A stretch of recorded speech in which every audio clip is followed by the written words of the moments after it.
त्यानंतर आपलं महत्त्वाचं चॅप्टर आहे कॉन्ट्रॅक्ट.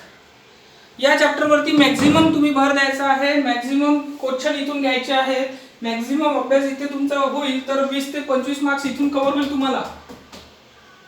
सर्वात पहिल्या चॅप्टरवरती 20 मार्क्स, या चॅप्टरवरती 20 मार्क्स. जर असं कव्हर झालं तर तुम्ही 40 मार्कापर्यंत पोहोचून जाता. आणि हे तुमचे जे एक्सप्लेनेशन आहे हे त्याच्यावर तुम्हाला मिळूनच राहिले. या दोनच चॅप्टरवरती हे एक्सप्लेनेशन आहे आणि स्पेसिफिकेशन आणि रेट अनालिसिस. असे जर तुम्ही फक्त 5 ते 6 चॅप्टरचा जर अभ्यास केला तर तुमचा हा पेपर निघू शकतो कंप्लीट.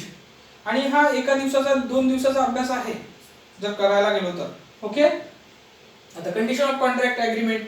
ॲग्रीमेंट मध्ये कोणकोणत्या कंडिशन असतात, त्या कशा फॉलो करायच्या आहे. कंडिशन ऑफ कॉन्ट्रॅक्टच्या ॲग्रीमेंट मध्ये ते लिहिलेलं असते.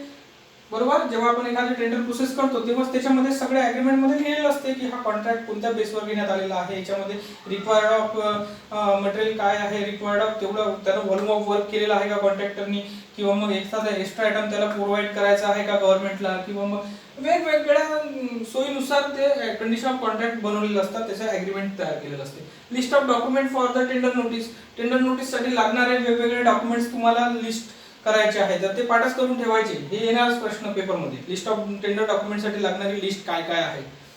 Explain the term and condition for the tender notice and necessity. ते काय गरज आहे टेंडर कंडिशन, टेंडर नोटीस काढण्यासाठी आपल्याला कोणकोणत्या गोष्टीची गरज आहे हे सुद्धा आम्ही तुम्हाला त्या टेंडर चॅप्टर कॉन्ट्रॅक्ट चॅप्टर चांगल्या पद्धतीने करायचं. कंत्राट. Contract and tender are the same. Contract काय आहे आणि टेंडर काय आहे. कॉन्ट्रॅक्ट देताना टेंडर प्रोसेस ही वेगळी असते. प्रिलिमिनरी आणि प्री टेंडर आणि पोस्ट टेंडर ही टेंडरिंग प्रोसेस झाली.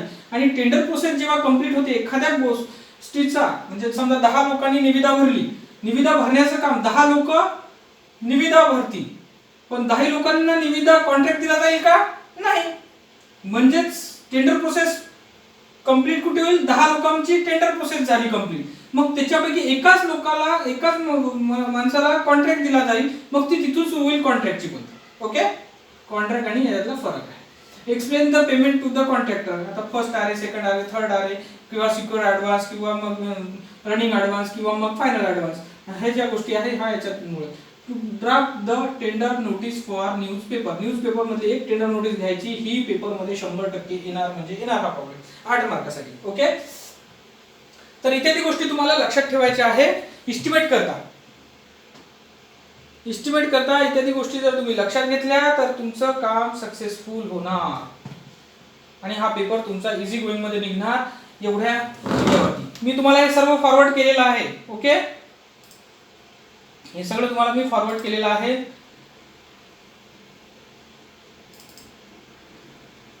प्रॉब्लेम जर तुम्ही मला जर म्हटलं की बाबा प्रॉब्लेम काय आहे, किती आहे, तर हे तुमचं इंट्रोडक्शन चॅप्टर आहे. एक स्लोली पोझिशन मध्ये बघून घ्या. हे तुमचं इंट्रोडक्शन चॅप्टर, अंदाजपत्रकाचे प्रकार हे तुम्हाला वाचायचे आहे. ओके. हे प्रॉब्लेम सॉल्व्ह नाही करायचे आहे. नाही, पेज नंबर सांगतो मी, ते जरी तेवढं जरी केलं तरी इट्स ओके.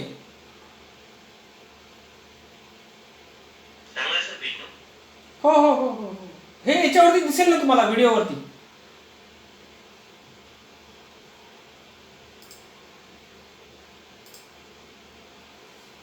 तर अशा पद्धतीने तुम्हाला जर तुम्ही वर्क करत राहिले किंवा इतके जर प्रश्न वाचले तरी तुम्ही पास होऊन जाणार. पहिलं चॅप्टर सोडू नका, कंत्राट सोडू नका. काय? पहिलं चॅप्टर पूर्ण करायचं, कंत्राट पूर्ण करायचं आणि निविदा पूर्ण करायचं. हे 3 चॅप्टर पूर्ण पाठ करायचे आणि रेट अनालिसिस मधले मी सांगितलेले प्रॉब्लेम करायचे. तुमचा अभ्यास इथे मॅक्झिमम कव्हर होऊन जाईल. आता हे पहिलं चॅप्टर मी पूर्ण सांगितलेलं आहे. जसं की तुम्हाला सांगितलं चटई क्षेत्रफळ, उजळणी सविस्तर अंदाजपत्रक, कलमदार अंदाजपत्रक, पुरवणी, वार्षिक देखभाल दुरुस्ती, अॅन्युअल मेंटेनन्स अंदाजपत्रक आणि त्याचा फरक स्पष्ट करा. हे येणारच पेपरमध्ये. डिटेल एस्टिमेट आणि अप्रॉक्सिमेट एस्टिमेट मधला फरक स्पष्ट करा, पेपरमध्ये येणारच. आणि हे इमारत कामाची मोजमापे घेण्याची पद्धत 17 नंबरचं पेज आहे. हे तुम्हाला वाचायचं आहे. आणि याच्यामध्ये तुम्हाला सर्वात महत्त्वाचं पेज आहे हे 18 नंबरचं. कोणत्या गोष्टीत तपशील कसा घेतात. आता याच्यात आडवा आणि उभं दिलं आहे त्यामुळे, परंतु तुम्ही हे लक्षात घ्या की कोणतं तुम्हाला अभ्यास करायचा आहे.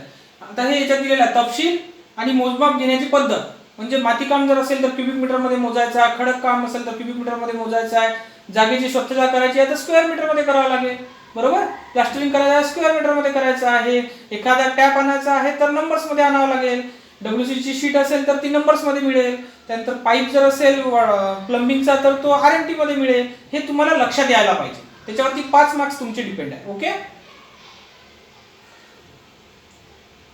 सविस्तर अंदाजपत्रक तयार करण्याची पद्धत. It's okay. या चॅप्टर मध्ये तुम्हाला महत्त्वाचं आहे हे शीट, हे फरक स्पष्ट करायचे या शीट्स.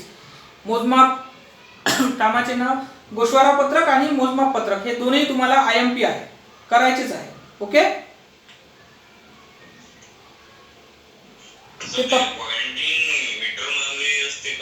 स्क्वेअर मीटर मध्ये.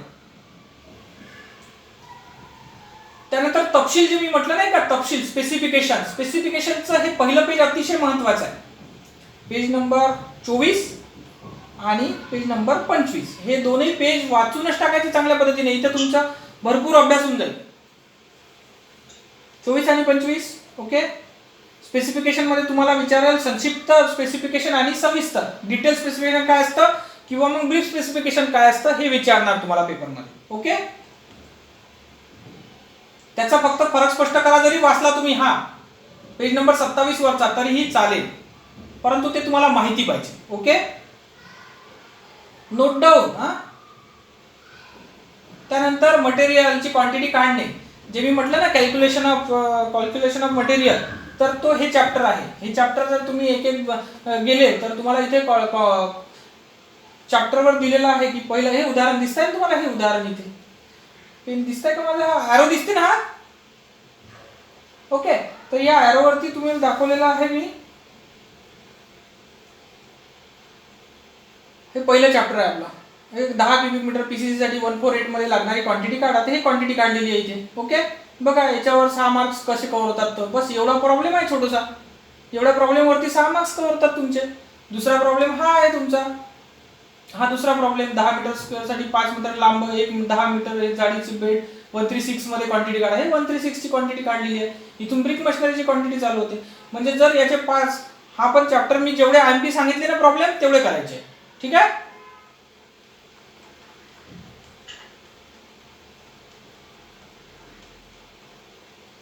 हे दर पृथक्करण म्हणजे जे तुम्ही क्वांटिटी काढली त्याचं दर पृथक्करण करत आहात इथे.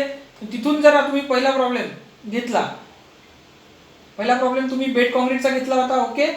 बेड कॉन्क्रीट साठी इथे जर आपण बघितलं चॅप्टर नंबर, पेज नंबर सांगतो मी तुम्हाला.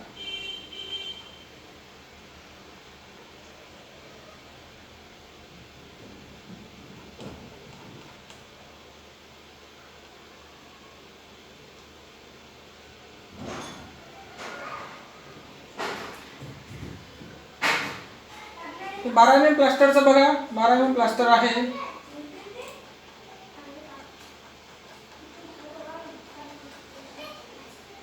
हे आता आडवं असल्यामुळे, पण जे मी तुम्हाला IMP जेवढे सांगितले ना तेवढे तुम्हाला या चॅप्टर मध्ये सापडतील.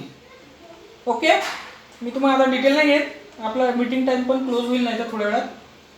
बघा तेवढं तुम्हाला या चॅप्टर मध्ये सापडेल. दर पृथक्करण चॅप्टर मध्ये तुम्हाला पूर्ण सापडेल की तुम्हाला किती रुपये रेट लिहायचा आहे, किती लेबर्स लागतात आणि क्वांटिटी कशी काढायची आहे. ओके.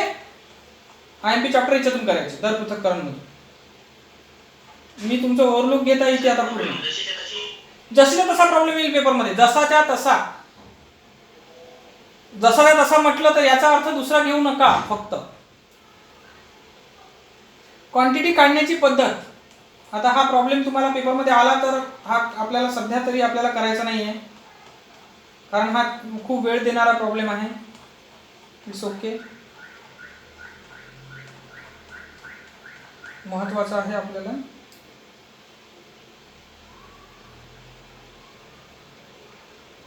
बांधकाम नियोजन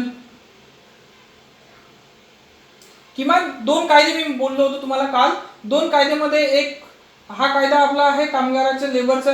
2 कायद्यामधला एक कायदा येईल किमान वेतन कायदा 1948 चा येईल पेपरमध्ये, किमान वेतन कायदा. आणि दुसरा येईल तुमचा पगाराचा कायदा 1936 मधला, मिनिमम वेजेस ऍक्ट. ह्या 2 कायद्यापैकी एक पेपरमध्ये कायदा येईल. जर सर्वसाधारण वाचून जरी घेतला तरी तो कायदा तुम्हाला सोडवता येईल. ओके. क्वालिटी कंट्रोल तुम्ही तुमच्या मनाने सुद्धा लिहू शकता, क्वालिटी कंट्रोल कशी करायची प्रत्येक कामाची. तर ओके.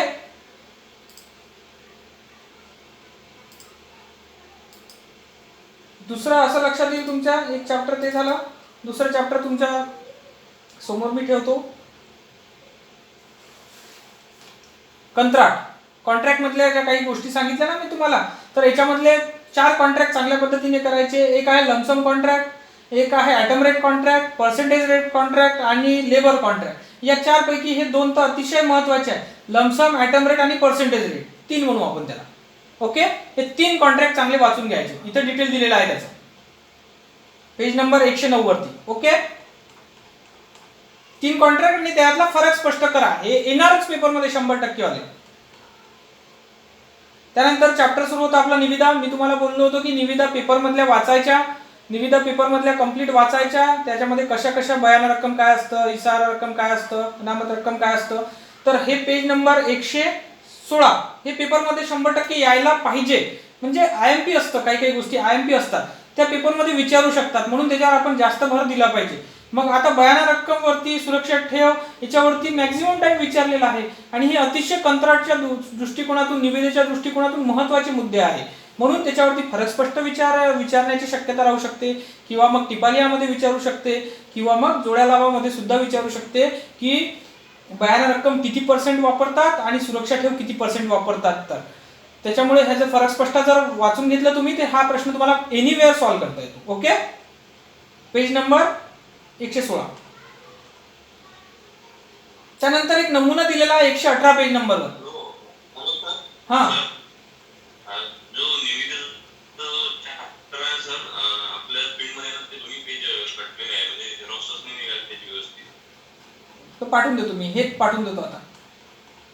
फक्त निविदेचा चॅप्टर बाकी आहे, त्याच्या प्रिंटिंग बरोबर नाही निघाली. ठीक आहे, ओके, काहीच प्रॉब्लेम नाही, पाठवून देतो.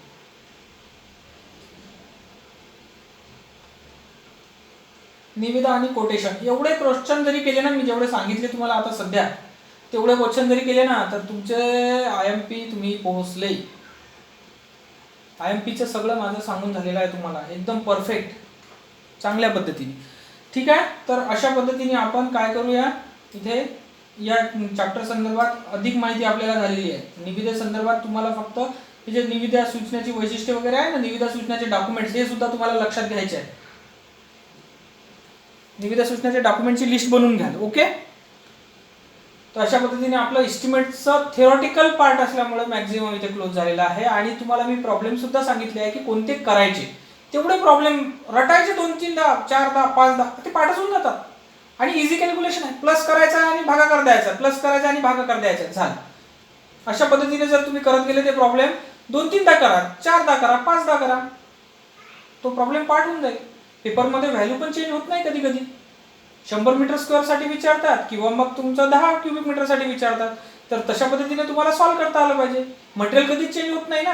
148चं मटेरियल चेंज होणार नाही, त्याचं व्हॉल्यूम चेंज होणार नाही, 136चं होणार नाही. म्हणजे ठरलेला जो रेशो आहे पेपरमध्ये तो ठरलेलाच राहील.